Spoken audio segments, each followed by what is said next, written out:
Nah, mereka kadang ingin mendapatkan strategic partner, ingin mendapatkan venture capital agar perusahaannya itu secara financial tidak ada hambatan dan bertumbuhnya bisa lebih cepat.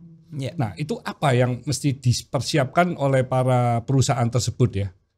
Sebelum ada strategic partner atau venture capital yang mau masuk gitu. Ya, jadi seperti yang tadi saya sampaikan, ada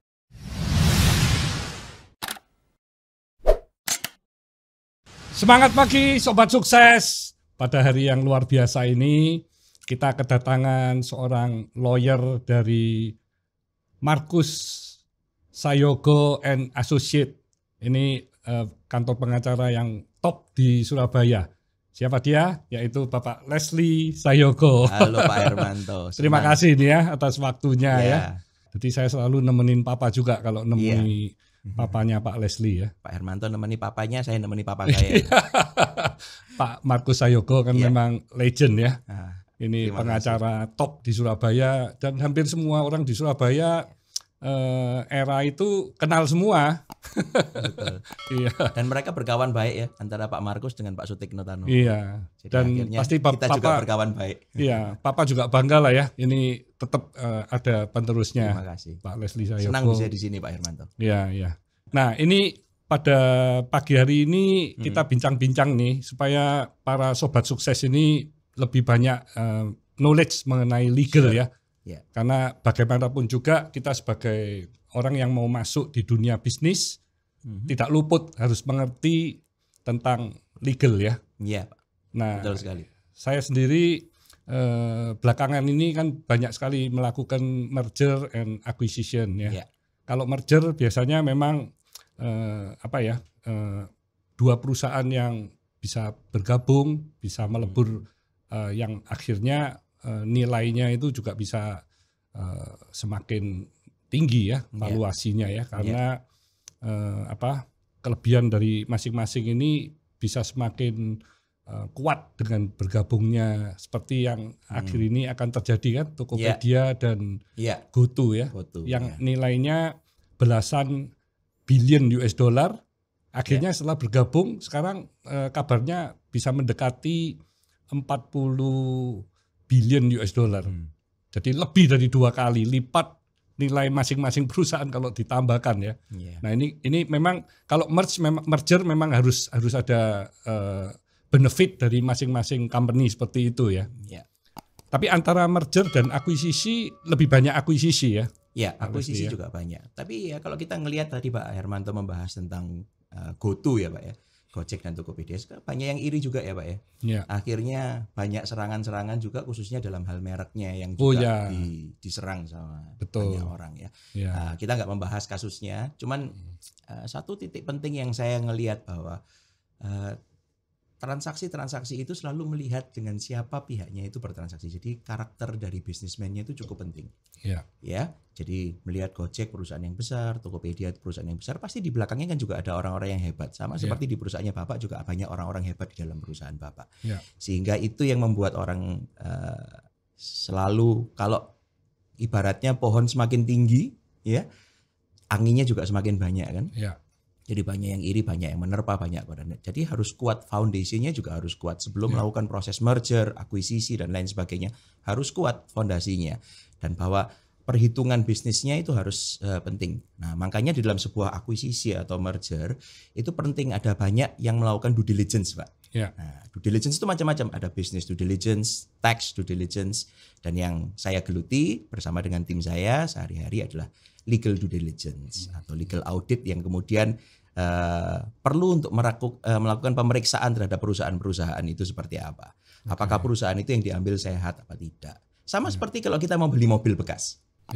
Ya, kan kita perlu tahu tuh di dalamnya kira-kira onderdilnya ada yang rusak enggak tuh, STNK-nya masih berlaku enggak tuh, BPKB-nya hidup enggak tuh dan lain sebagainya. Legal enggak mobilnya, kan banyak mobil bodong dan lain sebagainya. Perusahaan seperti itu yang nampaknya sehat tapi ternyata di dalamnya keropos banyak sekali. Apalagi memasuki masa-masa pandemi seperti sekarang. Ya, kelihatan semua perusahaan yang fondasinya tidak kuat Ya, tentunya pasti dalam hal kalau mau melakukan merger, akuisisi, konsolidasi dan lain sebagainya atau corporate action yang lain, maka pasti akan kelihatan. Dan itu semua akan dicek oleh lawyer-lawyer ataupun tax consultant maupun business advisors yang melakukan transaksi-transaksi itu. Oke. Kalau tadi saya menyinggung soal merger, itu khususnya kalau ada perusahaan-perusahaan di Indonesia, dua perusahaan sehat yang akhirnya merge menjadi jauh lebih kuat. Nah, ini kan bagus sekali ya kalau dari kacamata saya ya. Artinya perusahaan Indonesia nanti ada yang skalanya benar-benar giant dan dia bisa menjadi global company. Nah, itu kan bagus juga bagi perusahaan-perusahaan di Indonesia ya. Bagi Indonesia juga bagus, Pak. Ya. Supaya dilihat dari mata kacamata asing ya. Mereka melihat bahwa Indonesia ini pertumbuhan yang bagus. We are a big country, Pak. Kita ini perusahaan negara yang sangat besar. Dan perusahaan yang terbesar itu adalah negara kalau menurut saya. Ya. Jadi negara ini juga akan kelihatan portfolionya bagus sehingga kita akan semakin bisa diterima dalam dunia luar. Ya. Itulah kenapa saya sendiri saya punya beberapa spesialisasi, hak kekayaan intelektual atau juga arbitrase internasional, hubungan internasional. Karena apa? Saya melihat dunia ini semakin lama semakin kecil, Pak Herman. Iya, betul. Ya, apalagi akan muncul metaverse dan lain sebagainya, di mana semua orang itu untuk interaksi antara titik satu dengan titik yang lain itu sulit. Pak Hermanto mungkin kalau 20-30 tahun yang lalu mau merger dengan perusahaan di Rusia, susahnya minta ampun, nggak tahu ngomong sama siapa kan, Pak ya. Tapi sekarang itu sangat memungkinkan ya. Dunia semakin lama semakin kecil. Maka kita harus terbuka juga. Negara juga harus bisa semakin membuka diri. Makanya kita juga bersyukur presiden kita juga punya wawasan yang cukup baik dari segi internasional sehingga membuka peluang kita untuk bersaing. Banyak orang skeptis, Pak Hermanto, yang berpendapat bahwa waduh kalau asing masuk ke Indonesia, mana Indonesia akan dijajah secara ekonomi dari negara asing dan lain sebagainya. Kalau saya enggak. Kenapa kok kita takut dijajah? Kenapa kok bukan kita yang juga merambah ke dunia luar supaya Indonesia juga semakin dikenal? Itu salah satu misi penting yang saya bawa juga. Ya. Dan untuk itu dari sisi kerjasama dengan lawyer-lawyer di luar negeri juga banyak sekali ya dilakukan oleh Martusa Yogo and Associate ya. Ya, jadi kantor kami MSNA Law Firm kita bekerja sama juga dengan banyak negara. Jadi kita sering menangani perkara-perkara di luar negeri juga. Ya, beberapa perusahaannya Bapak juga kita bantu. Bahwa sengketa itu kan tidak hanya terjadi domestik saja sekarang. Sengketa terjadi di luar negeri. Ya, saya juga pernah membantu ada sebuah perusahaan ditipu sama perusahaan dari Australia. Ya, selalu selama ini kan terkesan kalau bisnismen Indonesia itu kelihatannya yang selalu punya etika tidak baik, selalu mau nipu dan lain sebagainya. Enggak betul juga. Ada juga saya pernah mengalami ada perusahaan di Australia, saya pilotkan di Australia, Pak. Ya, bekerja sama dengan tim kami, dengan network international network kami, akhirnya bisa kita selesaikan dengan baik dan selesainya dengan damai, Pak. Nah, itu yang bagus karena mereka berpikir wah orang Indonesia dianggap udik nih, nggak berani keluar negeri. Ternyata berani juga ini keluar negeri. Nah, akhirnya bisa melawan perusahaan-perusahaan internasional. Akhirnya selesai dengan damai. Ini ngomong-ngomong soal gugatan kan, kami punya perusahaan juga pernah ya digugat puluhan gugatan oleh perusahaan raksasa dari Amerika. Ya. Akhirnya semuanya kita menangkan. Bisa dimenangkan ya. Kita menangkan dengan baik karena hebatnya bukan di saya tapi hebatnya karena memang hukumnya kita benar ya. Jadi kita sebagai bangsa Indonesia jangan mau lah dijajah sama negara lain berpendapat bahwa kita ini selalu terbelakang. Oh, kalau ngelihat perusahaan besar asing itu pasti hebat number one. It's not the case. Makanya itulah pentingnya bagaimana kita sadar dan mengerti tentang legal ya. Jadi supaya kalau diserang pun kita punya posisi yang kuat. Pak Hermanto harus tahu manusia ini hidupnya dikelilingi sama hukum. Dari kita lahir sampai kita meninggalkan dunia, ada catatan hukum. Ada akta kelahiran, ada akta kematian. Bukan hanya itu. Pasal 2 Undang-Undang Hukum Perdata kita menyatakan anak di dalam kandungan belum lahir sekalipun hak perdatanya sudah dilindungi, Pak. Nah, itu kan penting. Banyak orang tahu. Jadi kita ini nggak boleh, kita harus melek hukum, Pak. Nggak boleh ignorant to the law. Itu ya, sobat sukses ya. Jadi you juga harus tahu tuh mengenai hukum karena sejak di kandungan pun kita sudah berhubungan dengan hukum. Betul sekali. Nah, Pak, mengenai akuisisi.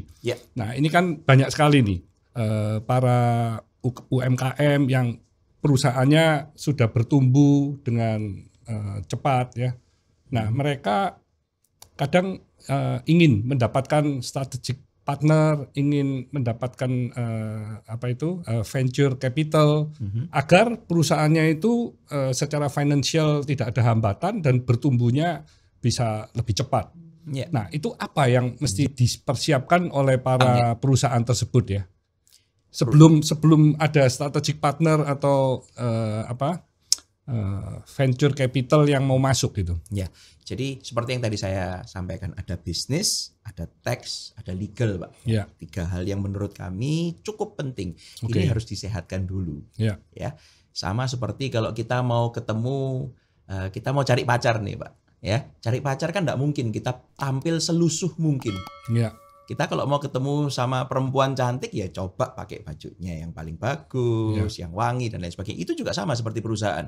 Bagaimana kita menyehatkan perusahaan kita, tapi jangan pura-pura, jangan ditutup-tutupin. Karena kalau ditutup-tutupin maka akan kelihatan etika tidak baik. Nah, etika tidak baik ini menjadi satu crucial point bagi kami yang melakukan pemeriksaan. Oh, kalau misalnya datanya ditutup-tutupin, nah ini enggak baik. Nah, maka yang pertama, sehatkan diri dulu. Taatilah peraturannya yang dengan baik, ya. Ikutin good corporate governance, ya. Terus kemudian bayar tax dengan benar, karena setiap perusahaan yang mengakuisisi, dalam pengalaman saya, seorang bisnismen mengakuisisi perusahaan lain itu pasti bukan untuk hanya sekedar mengambil alih, tapi pasti ingin membesarkan, bahkan mau meng-IPO kan, ya, untuk dimasukkan di dalam pasar saham, pasar modal. Dalam hal demikian, maka perusahaan itu pasti akan dicek. Nah, kalau kita berbicara tentang perusahaan yang IPO, berarti kan IPO ini menjual saham sebuah perusahaan kepada publik. Nah, tanggung jawab dari konsultan seperti saya juga seorang konsultan pasar modal, maka tanggung jawab kita ini kepada publik, bukan kepada klien.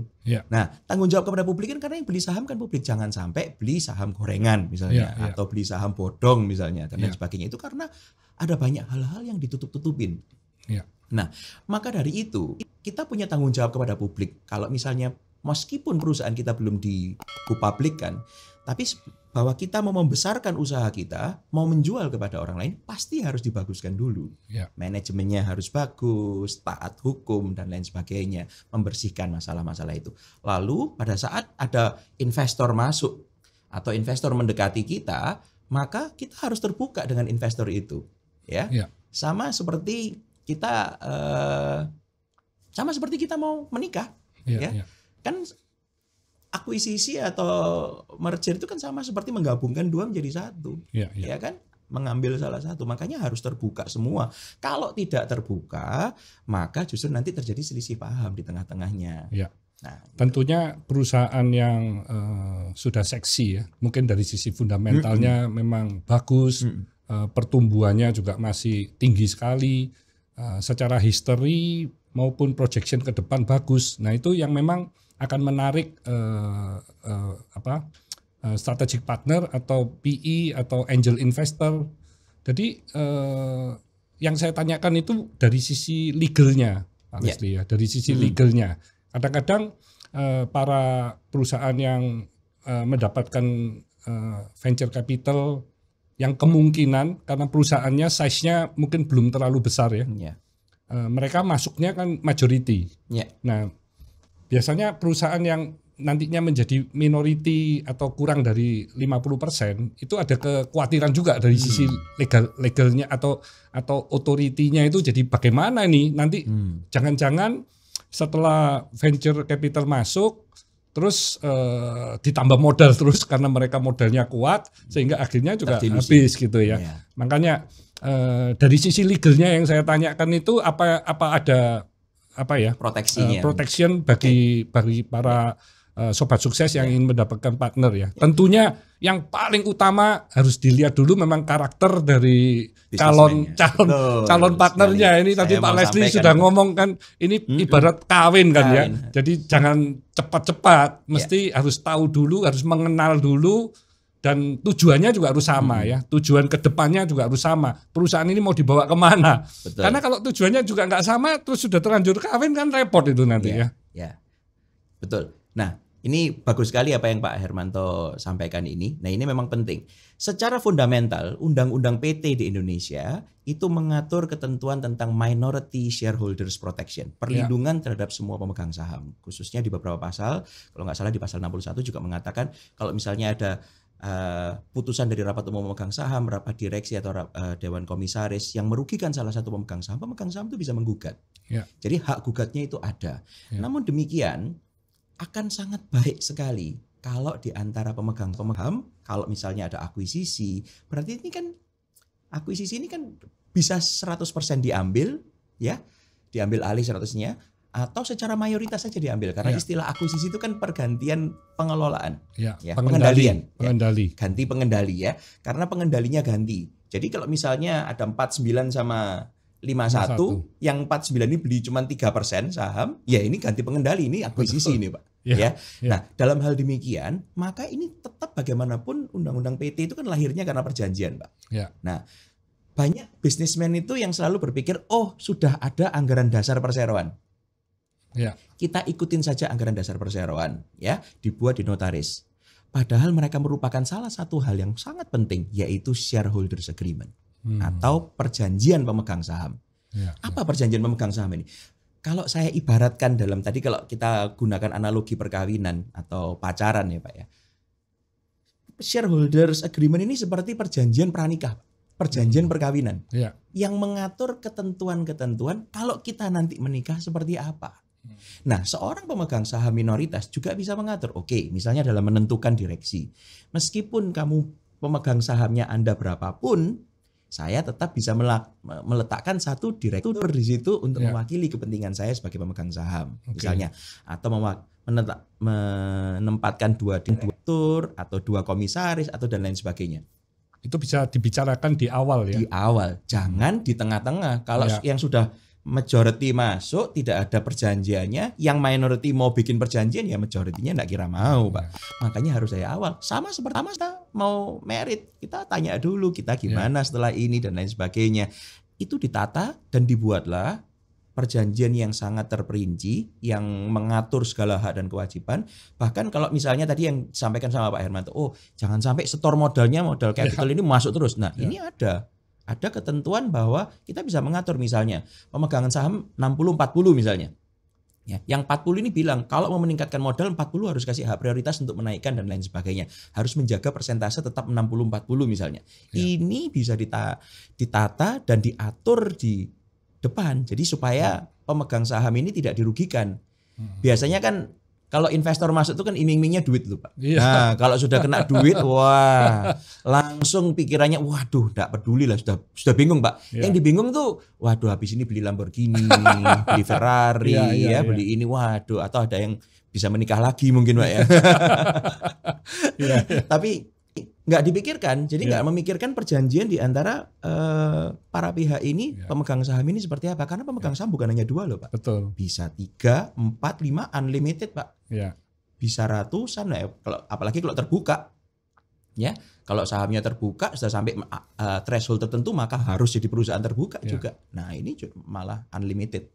Termasuk keputusan-keputusan besar ya, yang major seperti mau menjual perusahaan atau mau membeli perusahaan atau mau hutang ke pihak ketiga dalam jumlah yang besar, itu pihak minority kan juga bisa diproteksi ya. Bisa diproteksi juga kan ya. Bisa melakukan proteksi ya. Nah, tapi bagaimanapun juga meskipun sudah terlambat, tapi kalau misalnya dari mendengarkan podcast kita ini berusaha untuk mengatur hubungan di antara pemegang saham, bisa Pak dibuat. Tapi dengan baik dan terbuka semuanya. Ya, karena semua bisnis itu dasarnya harus itikat baik ya Pak ya. Betul, setuju. Ya. Kalau enggak dibuat 100 perjanjian pun juga bisa digugat lagi. Mau pakai lawyer berapapun. Kalau makanya tadi kembali ke karakter kan ya. Betul sekali. Karakter dari bisnismen ini penting. Ya jadi bisa jadi Pak, kita tadi juga berdiskusi ada sebuah perusahaan ya yang selama ini mendapatkan kredit susah, mau mendapatkan omset susah. Begitu diambil oleh seorang pebisnis yang cukup ternama dan terkenal seperti Bapak, langsung omsetnya bisa naik kan gitu. Betul. Ya, itu sangat terjadi. Jadi kepercayaan masyarakat itu juga melihat dari siapa yang ada di baliknya. Dan kami ini menjadi klien dari MSNE ini juga senang sekali karena prinsip dari MSNE ini bagaimana sih kalau ada konflik, ada salah paham bisa ditemukan, ada solusi, jadi nggak sampai ke pengadilan atau gugat-menggugat ya. Itu. Kecuali memang parah sekali gitu ya. Kalau memang sudah bucing-linya nemen ya buat ya. Itu kadang-kadang. Tapi itu kan bukan jalan awal gitu ya, jalan akhir gitu.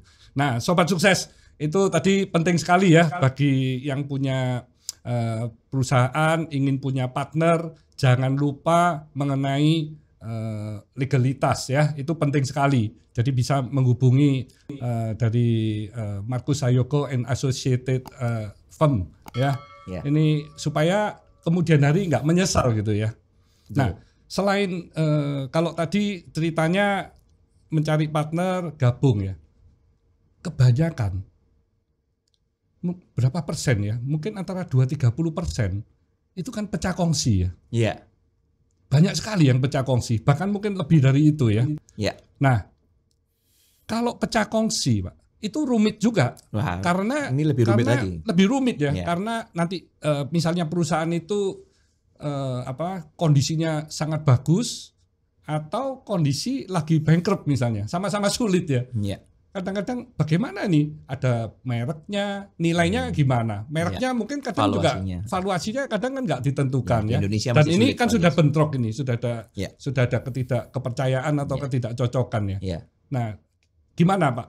Menurut Pak Lesti, apa yang mesti diatur atau disiapkan agar kalau pecah kongsi pun jadi lebih mudah gitu ya. Kalau belum IPO ya, kalau sudah IPO memang lebih gampang untuk jual enggak, kalau sudah IPO yang menjual sahamnya kan sudah ada harga di pasar ya. Lebih gampang. Tapi kalau ini perusahaannya masih belum kan agak rumit. Kalau kita analogikan yang namanya akuisisi, merger itu seperti perkawinan. Nah, kalau ini perceraian ini, Pak. Perceraian itu di mana-mana pasti lebih susah, lebih pahit dari perkawinan, Pak. Ya kan? Nah, kalau perceraian atau pisahnya pemegang saham karena perbedaan visi dan lain sebagainya, maka kalau menurut saya butuh ada yang namanya mediator, Pak. Orang ketiga netral ya, yang bisa melihat kepentingannya ini untuk bisa menyelesaikan win-win solution seperti yang tadi Pak Manto sampaikan. Saya juga seorang mediator yang terakreditasi oleh Mahkamah Agung. Saya sering sekali menyelesaikan permasalahan ini, terus khususnya di masa-masa seperti COVID seperti sekarang ini Pak. Ya, pandemi ini membuat banyak orang frustrasi Pak. Nah, frustrasi ini yang kemudian menyebabkan perselisihan-perselisihan yang harus bisa diselesaikan. Nah, tapi perselisihan ini juga harus dilihat inti permasalahannya juga seperti apa. Ya, menurut saya kuncinya ya jangan mempertahankan ego, karena kita tahu juga ada bisnismen yang mempertahankan egonya itu luar biasa sehingga nilai rupiah yang tidak seberapa pun dipermasalahkan sampai lama sekali. Nah, kalau menurut saya itu juga suatu hal yang tidak baik, karena kalau kita sudah perceraian itu nggak ada yang menang kok Pak, dua-duanya tuh kalah. Ya, gimana caranya supaya kita nggak kalahnya tuh semakin maksimal kan gitu. Harus mau kompromi. Ya, kalau dulu pun kita melakukan kongsi itu kita ada kompromi, pada waktu kita pisah itu juga harus ada kompromi. Nah, kompromi ini harus bisa melihat ya. Bisa terjadi juga antara dua pemegang saham misalnya, yang satu pakai lawyer A, yang satunya pakai lawyer B. Lawyer A sama B pasti memegang kepentingannya masing-masing. Perlu ada mediatornya di tengah, si lawyer C ini Pak. Nah, itu biasanya yang saya sering muncul Pak. Saya mediasi di tengah ya kan, untuk melihat kepentingannya, karena mediator tuh beda dengan hakim. Kalau hakim memutuskan suatu perkara, tapi kalau mediator berusaha untuk menjelaskan rugi dan untungnya satu sisi ini seperti apa dari kacamata netral. Jadi dua-dua diajak bicara. Setelah dua-dua diajak bicara, maka bisa ditemukan mediator itu mendorong para pihak untuk menyelesaikan sendiri masalahnya. Ya, berbeda dengan pengadilan. Tapi selain dari itu, kalau memang pun tidak bisa diselesaikan, maka saya lebih memilih jalur arbitrase. Nah, arbitrase ini apa Pak? Arbitrase ini penyelesaian sengketa tapi di luar pengadilan. Nah, itu memang hobi kami Pak, menyelesaikan sengketa-sengketa di luar pengadilan. Ya, karena kalau tensinya di pengadilan ini pasti berbeda. Ya, kalau di pengadilan tanpa merendahkan institusi-institusi yang saya juga hormati sekali, Tapi di pengadilan ini kan volume perkaranya ini tinggi sekali. Kasihan juga hakim-hakim kita untuk memeriksa. Bayangkan Pak, dalam satu hari dia memutuskan perkara perceraian, perkara pidana mungkin, atau perkara bisnis, perkara banyak sekali perkara, ya. Sedangkan kalau kita memilih jalur penyelesaian sengketa melalui arbitrase.